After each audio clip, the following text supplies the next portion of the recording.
We'll begin with any opening comments from Coach Heupel.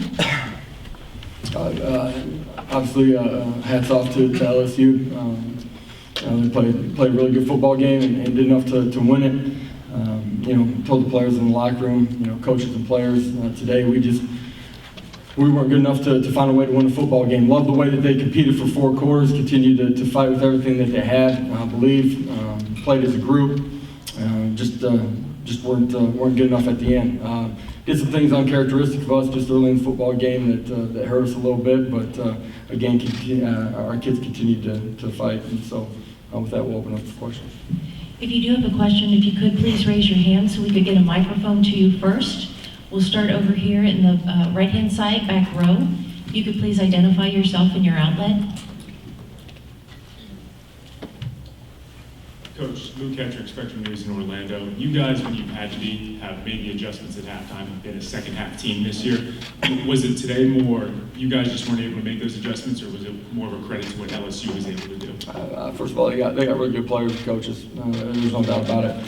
We had some opportunities and on both sides of the football, taking special teams out of it to do some things in the second half, didn't make plays, didn't put the kids in the right position, whatever it might have been.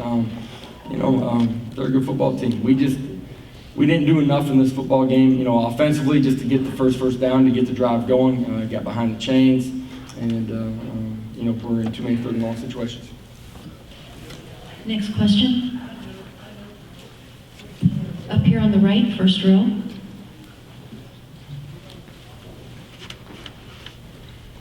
Dylan Lyons, nightnews.com. Titus, it seemed like on the offensive line for LSU, they overpowered your defensive line. What did you see from that? Honestly, I don't feel like they overpowered us at all, but they were good up front. But early in the first half, we did very good at stopping the run, and all throughout the game, we were pretty good. Like I said, I don't feel like they overpowered us at all, but they did. They were good at running ball and pounding.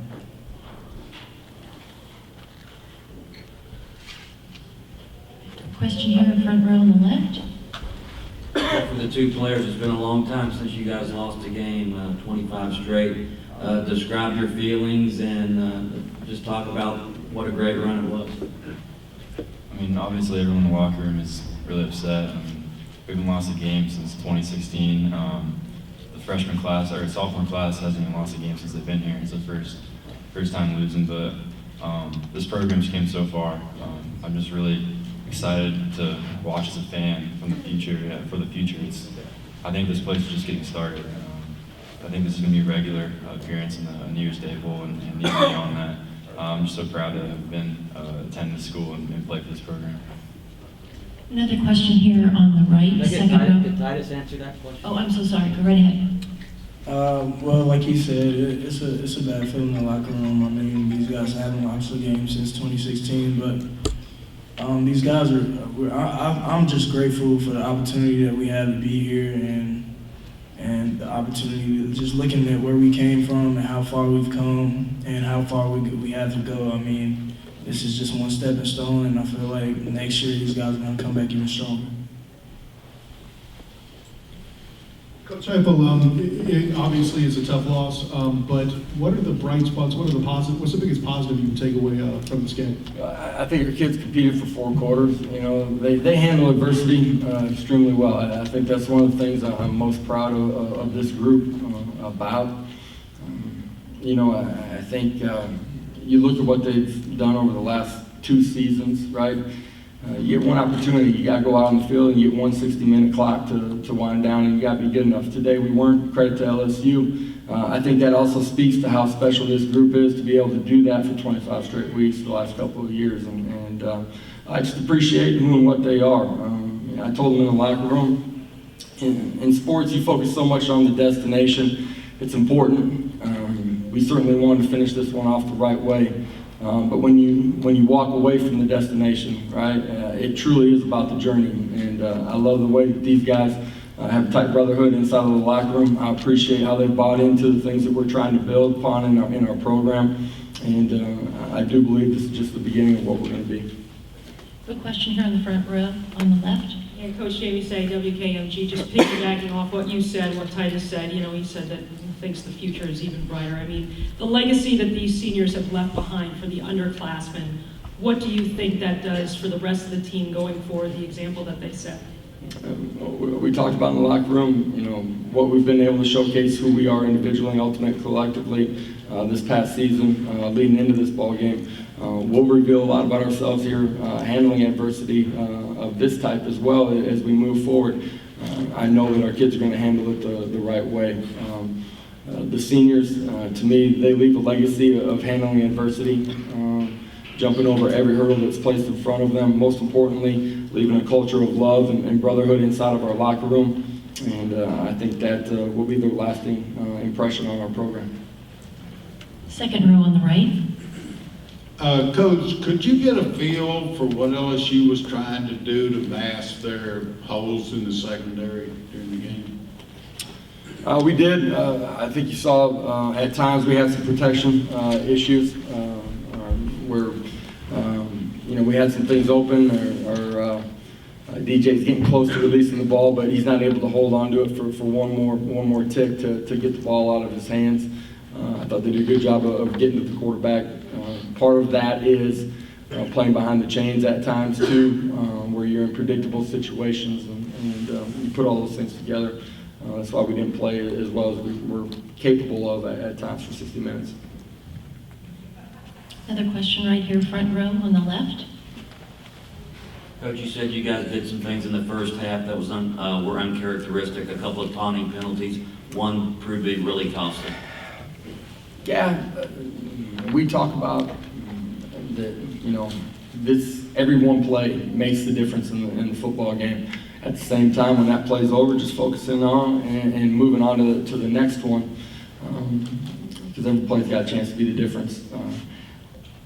We didn't handle the emotional part of the game as well as we needed to early in the football game, and you combine that with an early turnover when we got things going. We stubbed our toe enough early that we weren't able to change the way the game was played a little bit early in the football game. Second row, far left. Coach, I got a two-part question. First of all, what are your thoughts on trying to get Power 5 conference games during the regular season the next couple of years, and on maybe expanding the playoff to 8 teams? Yeah, if you look at our schedule, we play Power 5 football teams. I think we schedule them just like every other Power 6 team does. The playoff, that's way out of my control.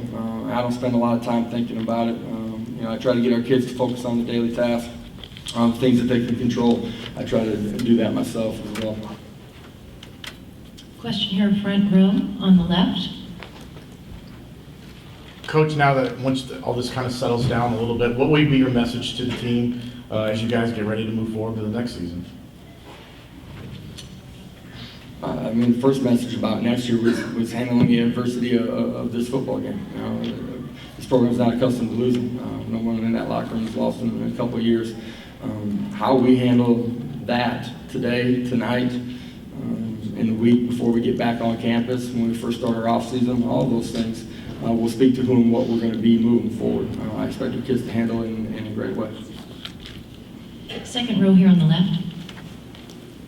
Greg Moore, Arizona Republic. Coach, you spoke about missed opportunities. You had a couple of key drops and a fumble. Could you talk about what that meant to you and how your team reacted when those moments happened? I thought they went and played the next play. I thought that happened with the penalty early in the football game where we stop them and they're in a punting situation where we give them a new set of downs. There's a bunch of plays in this game. But there's always a handful of plays that you look back on that are really impactful, but you got to move on from it. I think, were there opportunities in this football game that we missed, that we didn't take advantage of? Absolutely. I think that's what's special about this game, though. You only get one opportunity to walk out on the field. They got great coaches on the other side. I'm talking about in this ball game, but I'm talking about in every game. And they got 85 guys with scholarships.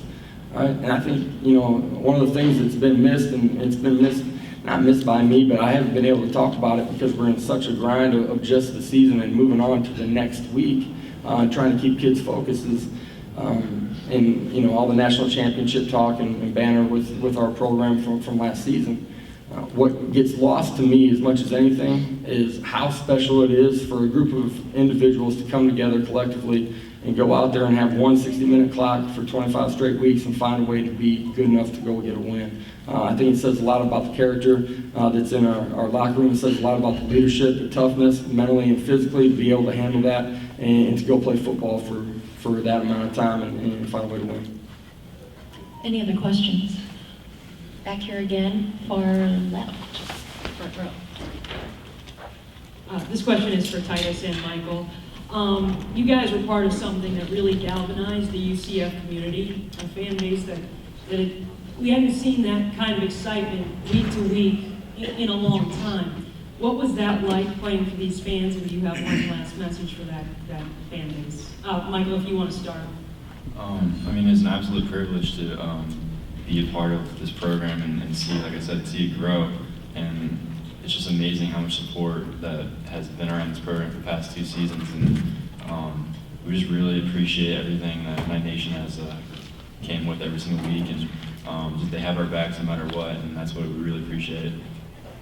And for me, it's truly a blessing just to be in the locker room with these guys and like I said, seeing where we come from, man. I keep going back to that, but being 0-12 is so discouraging, and to bounce back from that to where we are today, to watch our fan base grow and watch them come halfway across the country to watch us play. Like I said, it's truly a blessing, and I'm looking forward to coming back as an alumni and watching these guys play again. That concludes the UCF postgame press conference. Thank you. Thanks, guys.